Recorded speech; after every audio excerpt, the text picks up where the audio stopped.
paduguin po natin ang sindikatong ito, mga kababayan. Magkaisa po tayo, paduguin po natin para lumabas ang kanilang pera, pambayad sa mga politiko, sa mga opisyal na tatry doon sa bayan, pambayad sa mga kolumnista, sa mga news editor, para pagtakpan ang katotohanan.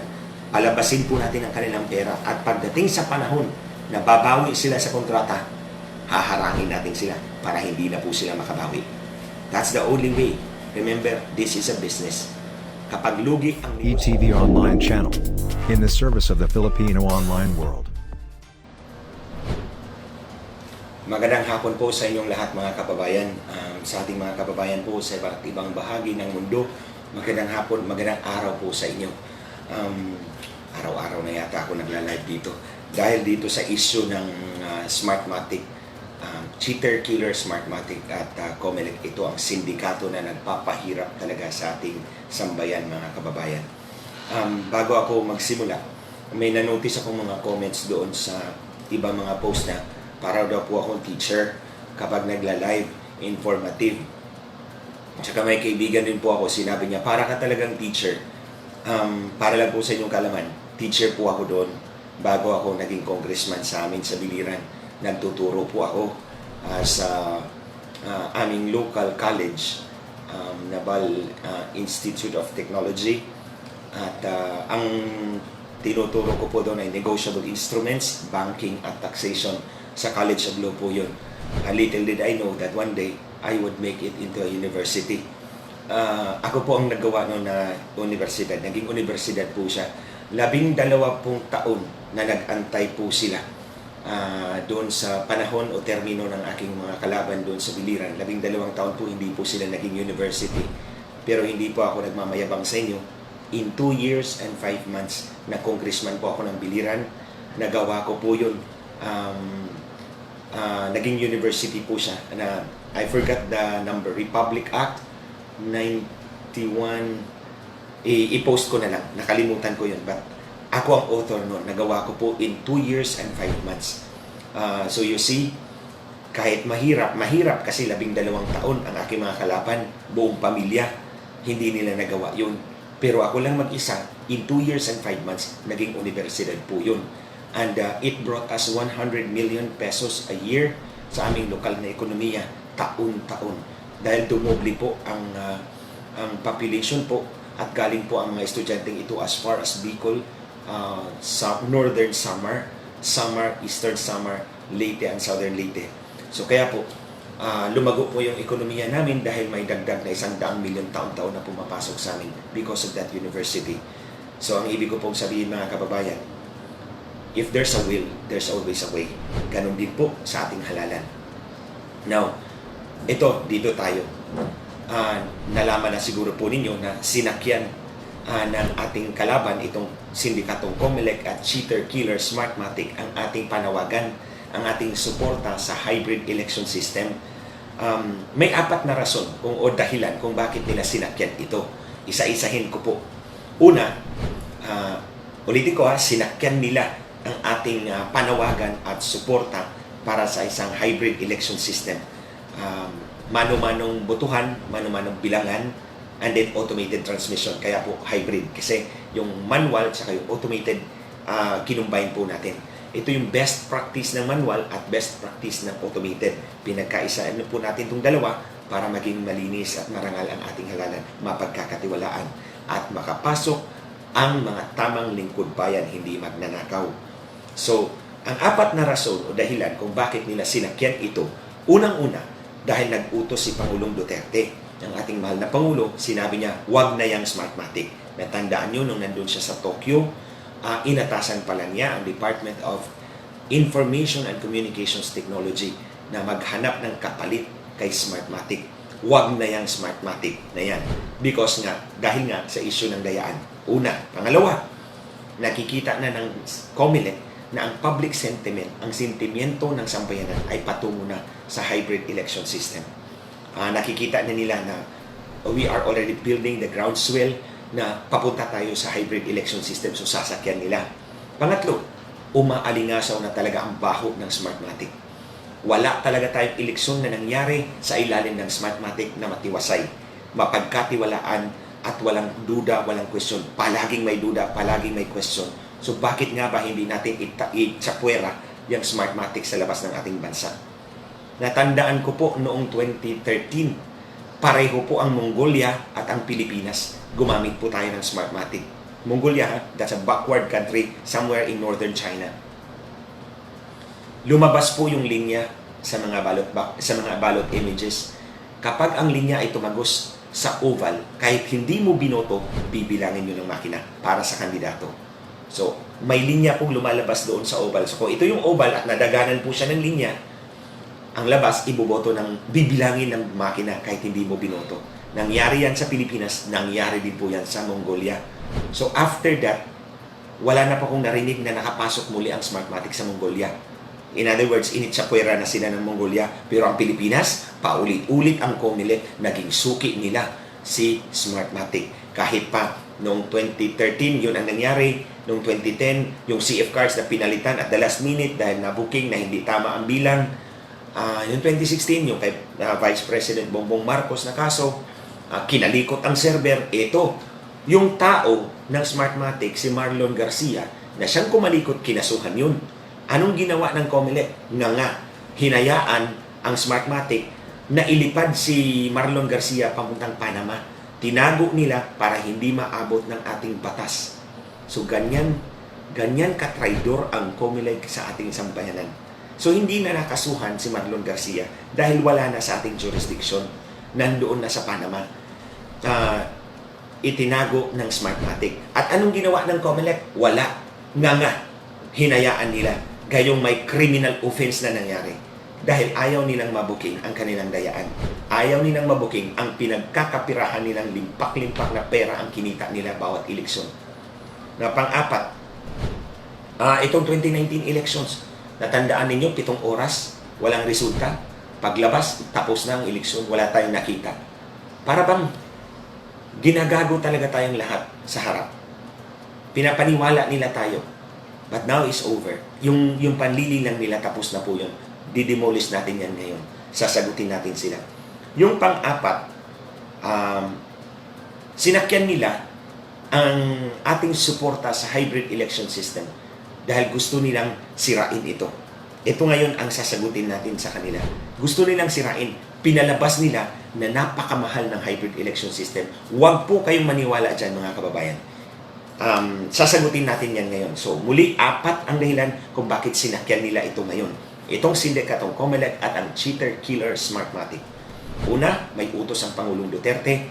Huwag na yung Smartmatic na yan. Pangalawa, public sentiment. Papunta na sa hybrid election system. Pangatlo, umaalingasaw na talaga ang baho ng Smartmatic. Basang-basa na po. Hindi nakatanggap-tanggap. At pang-apat, gusto nilang sirain ang hybrid election system. Okay. So ngayon, ito tayo sa tangka nilang sirain ang hybrid election system. Pinapalabas ng sindikatong ito noong hearing sa committee ni Senator Amy Marcos. Nagsalita doon si Commissioner Casquejo. Siya ang point man doon, si Casquejo. Pinapalabas nila na mahal daw ang hybrid election system. Nasa 24 billion pesos hanggang 27 billion pesos yata ang gagastusin. I beg to disagree. Kaya nga po mga kababayan, hinamon ko ito. Nung nag-live ako nung isang araw, hinamon ko ang COMELEC at ang cheater-killer Smartmatic. Kung natandaan po ninyo, hinamon ko po sila. Magdebate tayo sa issue ng itong hybrid election system.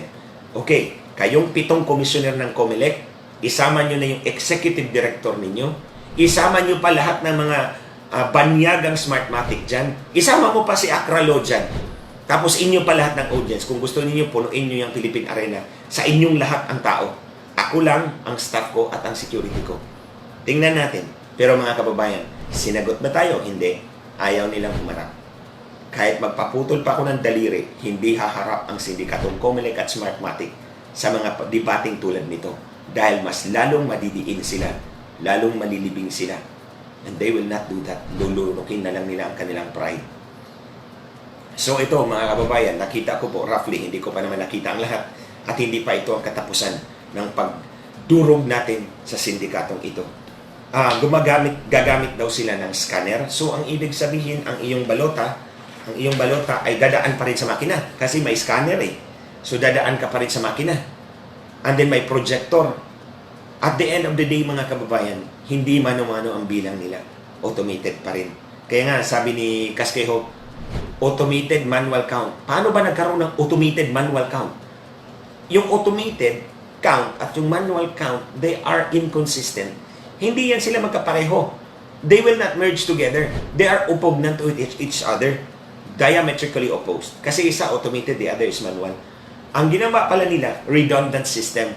May mano-mano, meron ding automated. Bakit dinoble-doble? Because gusto nilang ipakita na mahal ang hybrid election system. That is the insidious manner by which nilindang po nila tayo. Dinoble-doble nila yung sistema para lumubo masyado yung gastos at hindi nyo nasusuportahan ng hybrid election system. Mali po yun. Panlilindang po yan ng Comelec at Smartmatic. Sindikato nga talaga itong dalawang ito. So, dito tayo mga kababayan. Meron ako ipapakita sa inyo. Ito po yun.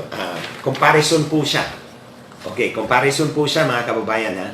Ito po ang hybrid election system ng sindikatong Comelec at Cheater Killer Smartmatic. Ito naman po pula, ito po yung People's Alliance for Clean Elections in the Philippines na hybrid version. Dito sa Comelec, dito sa sindikato version, tawagin ko na po sindikato version.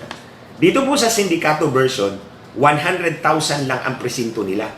Sa atin po, People's version, 400,000 ang presinto.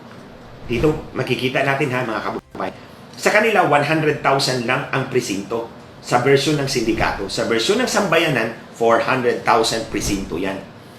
Dito, may makina. Sa sindikato, may makina sa dulo. Kaya magsisilbi pong choke point. Para bang imbudo na isa-isahan na lang sa dulo. So, meron yan sa kanila. Sa atin po, wala pong makina sa dulo. Kaya walang choke point. Therefore, dire-diretso ang botohan. Walang maaantala, walang dilis. Tuloy-tuloy ang botohan. Kaya nga po, dito, naaantala ang botohan sa sistema po ng sindikato.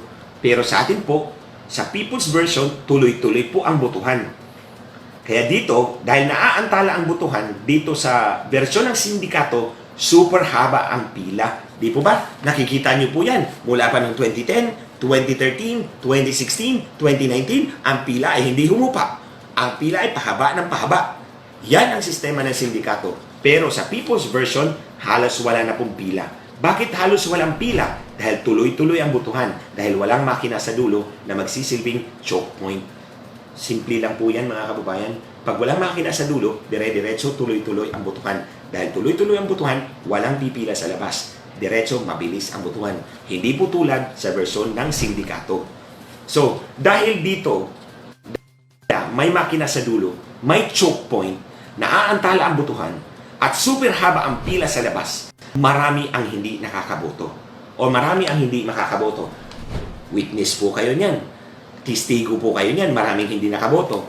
Dito naman sa People's Version, dahil walang makina sa dulo, walang choke point, tuloy-tuloy ang botohan, halos walang pila, lahat ay makakaboto. Now, dito, disenfranchisement of voters. Massive disenfranchisement ng mga botanteng hindi makakaboto sa sistema ng sindikato.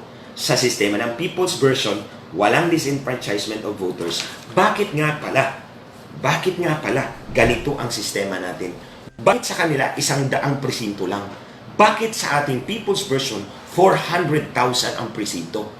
Halos apat na beses. For every isang presinto sa kanila, may 4 tayo. Bakit ganun? Bakit kailangan lagyan pa ng makina sa dulo? Dahil po, ganito yan. Mas pabor sa mga magnanakaw ng boto kung marami ang hindi makakaboto. Tandaan po ninyo yan. Pag marami ang hindi makakaboto, mas pabor po yan sa kanila. Bakit? Dahil yung hindi nakaboto ay pwede nilang gamitin ang boto noon para idagdag doon sa mga kandidatong nagbayad sa kanila. For example, 10 ang botante sa presinto. Okay? 10 ang botante sa presinto. Halimbawa lamang. Pero dahil sa haba ng pila, 4 lang ang nakaboto. Yung 6 ay hindi. So, pwede nilang gamitin yung 4 para bumoto. Iboboto nila doon sa kanilang kandidatong kliyente o suki. 2 ang hindi nakaboto. So, originally, 10 ang botante sa presinto, 4 lang ang nakaboto dahil sa haba ng pila. Pero, may 6 na hindi nakaboto. Pwede lang pabotohin itong 4. 2 na lang ang hindi.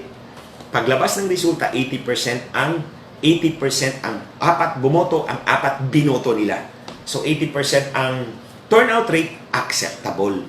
Pero, kung 10 ang presinto, ang botante sa presinto at dahil walang pila sa people's version ng hybrid election system, 8 ang bumoto, 2 na lang ang hindi. Patay na siguro. Saan pa sila kukuha? Saan sila huhugot ng magic votes? Wala na silang huhugutan ng magic votes kasi kung iboto nila ang 2, 100% ang turnout. Hindi believable. Hindi ka panipaniwala. You get what I mean? Naintindihan po ninyo? Ulitin ko. Sa hybrid election system na walang pila, ang mga botante ay makakaboto. Walang pila, mabilis ang botohan. So, halimbawa, sa kada 10 na botante, 4 ang makakaboto, 2 ang hindi. Malamang, patay na. So, yung mga magnanakaw ng boto, hindi nila magagamit itong 2. Dahil kung gagamitin nila ito pagpandaya, 100% ang turnout. Hindi po ka panipaniwala. Pero sa sistema po ng sindikato, kada 10 boto, 4 lang ang makakaboto dahil sobrang haba ng pila. So, yung 6, 2 ang hindi makakaboto, iboboto nila yung 4. At yun ang gagamiting pandaya. Kaya, malaking negosyo, cottage industry, pero bilyon-bilyon po. So, kaya po, sa hybrid election system natin, people's version, pinag-isipan talaga natin kung paano hindi na makapandaya ang COMELEC at paano hindi na maibibenta ang mga posisyon sa gobyerno. Itong massive disenfranchisement of voters, dito posibleng kukuha ng maraming botante. Hindi sila nakaboto, pero pwede silang iboto ng sistema dahil hindi natin nakita kung paano binilang ang ating boto. Si makina lang ng Smartmatic ang marunong. Ang makina lang ng Smartmatic ang marunong kung paano niya binilang ang boto. Paano niya inallocate yung boto ayon sa balota mo. O pwede niyang baguhin yon. Now, yung mga hindi nakaboto, pwedeng idagdag yon. Dahil nga, hindi natin nakikita at hindi natin nababantayan. Kahit pa sobrang dami na nating magbabantay, wala tayong makikita dahil automated lahat. Kaya nga po gawin nating manual, mano-mano. Ang pagbilang ay tara system na nakikita ng sambayanan para wala na mong makapandaya. Now, ito ang pinakamalaking diferensya ng hybrid election ng sindikato at people's hybrid election system. Dito, sa sistema ng sindikato, ang pera ng bayan ay napupunta lamang kay cheaters, killers, Smartmatic. Kasi sila ang babayaran, di ba? Sa kanilang makina, sa kanilang serbisyo. Siyempre, babayaran sila. Kaya ang pera ng bayan ay napupunta kay cheater, killer, Smartmatic. Pero dito sa ating hybrid people's version ng hybrid election system, ang pera ng bayan ay napupunta kay nino sa mga guro at election inspectors sa ating mga kababayang Pilipino. So ngayon, dyan pa lang, tanungin ko kayo, saan kayo pipili? Ang pera ninyo ibabayad lamang kay cheater, killer, Smartmatic o ibibigay natin sa ating mga guro at mga board of election inspectors? Ito, dito. Proceeding from that, mga kababayan, ito, ipapakita ko po sa inyo ang diferensya. Ito ang hybrid election system ng sindikatong COMELEC at Smartmatic. Ang pera ng sambayanan ay ibabayad kay Smartmatic. Bayad sa mga makina at serbisyo nito. Pagkabayad kay Smartmatic, dadalhin na yan sa ibang bansa o kung sino man ang may-ari ng Smartmatic. Ang Smartmatic po ay naka-headquarters sa United Kingdom, sa London. So, ang pera ng Pilipino ay napupunta sa London. Kung sino pa man ang may-ari, ibabahagi yun sa kanila, dadalhin nila sa kanilang ekonomiya, sa kanilang bansa, sila ang magbibenepisyo. Pero, kung dito tayo sa hybrid election system ng People's Alliance, o sabihin ko na lang People's Version, ang pera ng sambayanan, 1.2 million guro ang kailangan natin. 1.2 million. Kasi 400,000 ang presinto natin, di po ba? Sabi ko, 400,000 ang presinto, 3 Board of Election Inspectors yan. 400,000 times 3 is 1.2 million. So, kailangan po natin 1.2 million guro at mga kasapi ng BEI. So ang pera ng sambayanan na pupunta sa ating kapwa Pilipino at sa ekonomiya ng Pilipinas ito iikot. So ang Philippine economy ang mabibiyayaan, ang ekonomiya po natin ang mabibiyayaan kasi dito po nila gagastusin ang perang sinahod po sa kanila. So dahil dito may negosyo, may trabaho at dito lalago ng mas mabilis ang ekonomiya ng Pilipinas. So ngayon, saan tayo tataya? Papalaguin natin ang ekonomiya ng ibang bansa o unahin natin ang sarili natin at ang mga kababayan natin, lalong-lalo na sa panahon ng COVID. Muli, i-explain ko po uli sa inyo. Ito yun ha, ito yung mga advantage and disadvantage. Ito, lahat disadvantage yan pagdating sa sindikato. Lahat naman advantage pagdating sa hybrid election ng people, ng tao, ng tambayan. Ito, paano lalago ang ating ekonomiya sa hybrid election system ng People's Alliance for Clean Elections? Or people's version, simple lang po. Ang pera po na ibabayad ng COMELEC sa 1.2 milyong guro at kasapi ng BEI ay sahod po nila yan. Ibibili po nila ng pagkain sa sari-sari store. So ito namang may-ari ng sari-sari store, bibili po siya sa supermarket at sa wholesaler. So ang pera ng COMELEC na pupunta sa mga teachers, and then napunta sa mga sari-sari stores, and then pupunta sa mga supermarkets at wholesalers. At ito naman sila ay bibili sa mga lokal na pabrika. At ang lokal na pabrika may mga empleyado at may sahod. So ang sahod ng mga empleyado, ibibili uli nila sa sari-sari store. Si sari-sari store, bibili uli sa supermarket at wholesaler. Ito naman, bibili uli sa lokal na pabrika at may sahod uli. Iikot-ikot lang po ang pera natin sa ating ekonomiya. Diyan po, iikot-ikot at dahil dito lang umiikot ang pera sa ating ekonomiya, mas mabilis ang paglago ng ating ekonomiya. Remember, 12 billion pesos po yan. 12 billion yan mula sa COMELEC na ibabayad sa ating mga guro sa hybrid election ng people sa sambayanan, sa version po ng taumbayan, hindi version ng sindikato. Version ito ng sambayanan, mga kababayan ha, people's version ito. So ang pera po ng COMELEC, 12 billion, dito sa ating mga guro, iikot lang po yan sa ating ekonomiya. Every time na iikot ang ating piso sa ating ekonomiya, mas mabilis ang paglago ng ating ekonomiya. Pero sa version po ng mga sindikato, ang pera ng COMELEC, 12 billion, ibabayad kay Smartmatic, nga ang ekonomiya ng Pilipinas. Dahil ang pera ng COMELEC, ibabayad kay Smartmatic, 12 billion, zero ang ekonomiya ng Pilipinas. Patunay, mga kababayan, nung bumili sila ng ballot box, ang tanong ko, bakit kay Smartmatic binigay? Hindi ba pwede si Orocan? Si Orocan nandyan lang yan eh. Filipino company, Filipino employees. Ito, si Orocan, Filipino companies, Filipino employees. Oh, bakit hindi binigay kay Orocan? Bakit si Smartmatic? At saan pinagawa, mga kababayan, ang ballot box? Sa China. Sino ang nagkapera? Ang mga inchik. O ang mga inchik ang nagkapera doon sa China. Tapos pinadala dito. Anong pinagkaiba ng plastic ng China at plastic ng Pilipinas? Ang malaking pinagkaiba, mga kababayan, ang pera saan napupunta. Ang sahod napupunta dapat sa Pilipino, pero hindi, napunta sa mga inchik. Dahil si Smartmatic ang binigyan. Tanong ko po sa inyo, may pabrika ba ang Smartmatic dito? Wala po. Giniit ba ng COMELEC?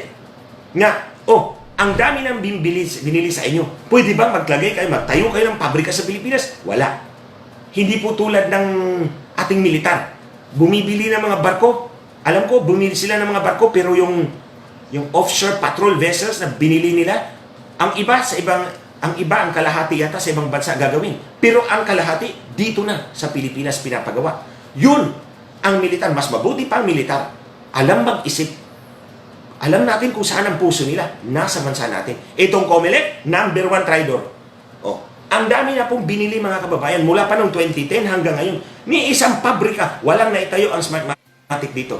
Lahat ginagawa. Kung hindi China, Taiwan. Nandun ang pera natin. Mas mabilis, tingnan mo. Mas mayaman sila. Dahil ang pera natin napupunta sa kanila. Mas mayaman si Taiwan, mas mayaman si China. Tayo, gusto ba lang natin, puro na lang tayong nga? Ninakaw na nga ang boto natin. Niluto pa tayo sa sarili nating mantiya yung pera natin. Hindi pa lumalago ang ekonomiya natin. Walang benepisyo talaga. Maniwala kayo, mga kababayan. Pagdating sa COMELEC, itong cheater-killer Smartmatic. No benefit to our economy at all. Siyempre, ang nagkapera, Acralo, mga opisyal diyan na babayaran, mga traidor, yun. Pero ang taong bayan, wala po tayo sa equation nila. Kaya po mga kababayan, dito, ito pinapakita ko po sa inyo para mas maintindihan nyo po na hindi lang po balota, hindi lang po papel ang nawawala sa atin. Hindi lang po papel, hindi lang po balota, hindi lang po boto, hindi lang po kinabukasan. Potensyal na trabaho at paglago, mas mabilis na paglago ng ating ekonomiya nawawala sa atin. Napupunta sa mga incheck, sa mga Taiwanese o kung sino si mga Pohodas, Poncio Pilato dyan. Dahil ito ang kalakaran nila. So ngayon, hayaan lang ba natin na magpatuloy ito? Ninakaw na nga ang boto natin. Ang pera natin wala pang saysay, napupunta sa ibang tao, napupunta sa kanila. Kaya, mga kababayan, sa inyong harapan, uulitin ko po ang aking hamon dito sa Comelec at Smartmatic, itong sindikatong Comelec at Cheater Killer Smartmatic. Magdebate tayo publicly sa inyo lahat ng audience. Sige, sa inyo lahat ng audience, ako lang mag-isa. Kayo lahat dyan, maglampungan kayo lahat. Tingnan natin. Pero mga kababayan, hindi tatanggapin yan ng Comelec at Smartmatic. Takot lang nila. Ito pa, hinahamon ko sila. Kasuhan niyo ako kung hindi totoo ang sinasabi ko. Pero hindi rin nila gagawin yun, mga kababayan. Dahil alam nila may pinagbabasihan ako sa lahat ng sinasabi ko. At ang hindi nila alam kung anong pinagbasihan ko, baka bumulagta sila. Ito nga, sinabi ko sa inyo, ang eleksyon binibenta talaga. Sino bang magpapatunay dyan? Ako mismo. Regional director sa amin, 5 beses akong kinulit. Nagbibenta ng eleksyon. Pinuntahan ko dito sa Manila. Diyan sa Fort Bonifacio, yung Starbucks dyan sa 32nd Street yata. Basta alam ko, 2 palapag yun eh. Nasa baba kami. Kasama ko yung pulis kong escort dati. At si Richard Santillan. Nagkasama kami. Pinaupo ko sila malapit kung saan kami, ako at yung go-between ng Smartmatic Comelec Syndicate, yung sindikatong ito. Ang pinag-usapan namin magkano sa congressman at governor. At ang sabi ko sa kanya, kilala naman siguro ninyo ako kung sino ako. Kalaban ninyo ako. Tatanggapin nyo ba ang pera ko? Ang sabi po sa akin ng go-between nila, give me 1 week, bigyan nyo ako ng 1 linggo, kukontakin ka namin kung okay. Ang lingwahe na ginamit namin ay waray. Dahil yung abogado na yon ay galing din sa Samar. Malapit siya kay Sixto Brillantes. So naniwala ako na may alam siya. Kasi chairman si Sixto Brillantes at that time. After 1 week, hindi na po tumawag. Siyempre, alam nila, bibitagin ko lang sila. So, hindi kami aabot sa puntong iyon kung hindi sila seryoso. Hindi pa siguro nila alam kung sino ang harap sa kanila. That's why hinarap nila ako. Pero nung nakita nila ako, si Glensong yan, baka bibitagin lang tayo. So, ito, shinare ko po sa inyo lahat mga kababayan. Dahil ako, in my own self, sigurado ako sa mga pinagsasabi ko. Kapag sinabi kong dinadaya ang ating eleksyon, dinadaya yan. At kapag sinabi kong pinagbibenta ang mga posisyon sa ating gobyerno, elective positions, binibenta yan. Kaya, hindi yan sila. Kahit ano pang hamon ko rito, puputok na yung ugat ko sa leeg, sa kakasigaw, hindi yan tatanggapin nila. Takot lang nila. So, mga kababayan, I will continue to pound on this syndicate. Patuloy ko po itong dudurugin sa inyong harapan. Hindi lang ito ngayon, pag-aralan ko pa yung iba pang technical aspect ng kanilang presentation ni Casquejo at ipapakita ko po iyon sa inyo. Ito yung financial aspect lang po muna na malaki ang mawawala sa atin, especially sa panahon po ng COVID. Nangangailangan po ating mga kababayan ng pera, ng sahod. Huwag po nating ibigay sa Smartmatic. Ibigay po natin sa ating mga guro at sa ating mga kasapi ng Board of Education. Sa ating ekonomiya lang iikot ang pera at mabilis ang paglago ng ating ekonomiya. So, alam nyo mga kababayan, kahit ilang beses ko pang hahamunin itong sindikatong Comelec at Cheater Killer Smartmatic, hindi nila ako kakasuhan at hindi sila haharap sa isang public debate. Dahil alam nila, I have 10 years worth of experience and materials and information, hindi lang dito, out in the field. na hindi ko pinalabas because I'm preparing for that day na maging desperado sila. Pero hindi ko po in-expect na aabot po sa punto ng dahas at pagpatay. At yun nga po, pinatay po, tinorture, pinahirapan, pinatay si Richard Santillan, ng aking kinakapatid. Dahil gusto nila akong saktan, gusto nila akong takutin, they want to crush me, they want to destroy my spirit. But then, hindi nila alam, my Diyos. Probably God has given me so much inner strength that I can survive, and I survive. So, ginamit nila ang mga pulis para hindi ako umalma at wala akong chance na lumaban. Pero po mga kababayan, sa inyong tulong, nagawa po natin ito. Marami pong salamat sa inyo nung panahon na nag 1 million candle rally tayo sa Quirino Grandstand for Richard Santillan sa kanyang ika-14 na pong araw ng pagkamatay. Nakita po nila yun. And now, patuloy tayong lalaban sa kanila. Ito, bilang panghuli, address ko naman po ito dyan sa mga konsentidor sa Police Regional Office 4A. Hiningi ko po kay Colonel Depositar ang record po ng kaso ni Richard Santillan. Ebidensya po ang pinag-uusapan natin dito, Colonel Depositar. 3 beses ko na pong hiningi ito sa inyo, pero ayaw nyo talagang ibigay. Kayo dyan talaga sa Police Regional Office 4A, Calabarzon.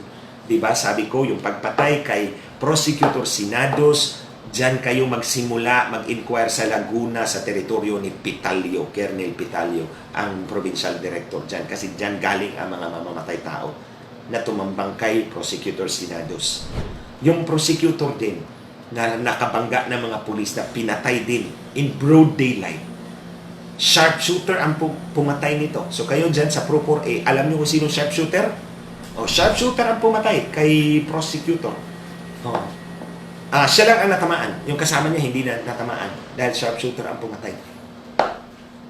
Galing din dyan. Kasi Rizal yun eh. Tapos ito ngayon, kay Richard Santillan, Rizal din. So nandyan talaga, pasensya na.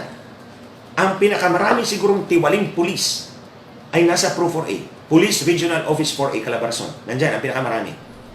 Yung 17 na pumatay kay Richard na hindi pa sumuko, yung isa na tigok na, yung 2 sumurrender, nandyan din nagtatago. At hindi isusurrender ng pulis yan. So patunay yan sa inyo mga kababayan na itong mga tiwaling pulis, mga sindikato itong nasa loob mismo ng Philippine National Police at pinagsiswelduhan ng taong bayan.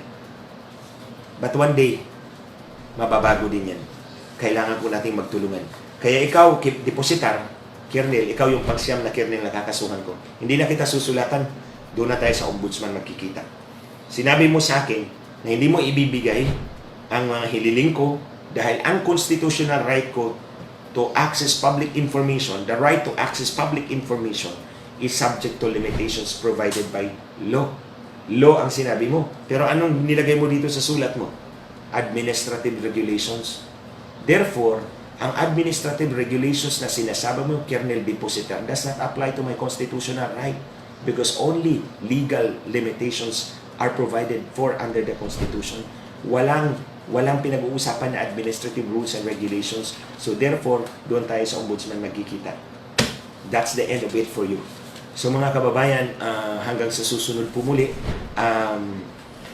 sagutin po natin yung iba pang panlilinag, durukin po natin. So you might see already Spanish translation, kung may Spanish na po dyan sa ating post, we will endeavor na itong video na ito could also be made available in Spanish, Portuguese, Malaysian, and bahasa Indonesia. Kasi ito po yung market ng sindikato. Paduguin po natin ang sindikatong ito mga kababayan. Magkaisa po tayo, paduguin po natin para lumabas ang kanilang pera, pambayad sa mga politiko, sa mga opisyal na tatraydo sa bayan, pambayad sa mga kolumnista, sa mga news editor para pagtakpan ang katotohanan. Palabasin po natin ang kanilang pera at pagdating sa panahon na babawi sila sa kontrata, haharangin natin sila para hindi na po sila makabawi. That's the only way. Remember, this is a business. Kapag lugi ang negosyo, mawawala ang Smartmatic. Let's make it that way. Lulugiin natin sila para pakawalan nila tayo dito sa ating bansa at maging malaya tayo. Bawiin natin ang ating kinabukasan, ang ating bansa mula sa kanilang pagsakal sa atin. Marami pong salamat sa inyong pagsubaybay sa issue na ito. Marami pong salamat sa inyong mga comments at sa inyong engagement. Malaking tulong po ito ang pag-share, ang pag-comment, pag-like para mas marami pa po ang makakarinig, mas marami pa po ang makakaalam.